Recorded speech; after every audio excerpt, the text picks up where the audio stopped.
Here is an original SAT-style practice question. A school gives the same 20-question set to two groups. 10 students in Group A average 72. 30 students in Group B average 88. What is the mean score for all 40 students? Before calculating, notice that the groups are not the same size. The quick move is to average the two reported means, 72 plus 88, divided by 2 equals 80.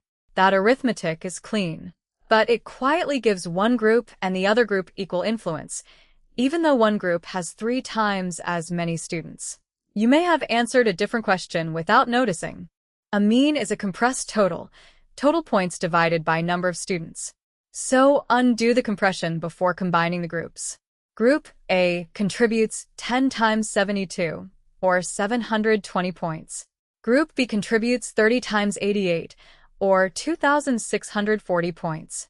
The group sizes are not decoration. They recover how much data each mean represents. Now add the recovered totals. 720 plus 2,640 equals 3,360 points. Add the students. 10 plus 30 equals 40. The mean for all students is therefore 3,360 divided by 40, which is 84. So 80 is not nonsense. It is the equal weight average of the two group means. 84 is the mean score per student across the full 40-student population. The wording decides which unit gets one share of the average, one group or one student.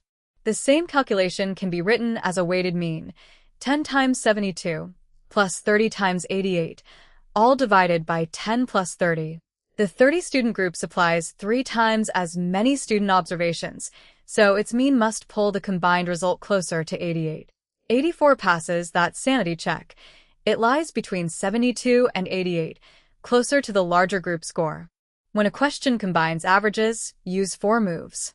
First, name the target unit. Second, turn each mean back into a total by multiplying by its count. Third, add the totals and add the counts. Fourth, check that the result lies between the group means. If the groups have equal size, averaging their means and averaging every student gives the same result. The danger appears when the sizes differ, or when the question's target changes. This example is an original demonstration, not an official College Board item. On the SAT, ask one question before you divide. What is one observation in the average I am being asked to find?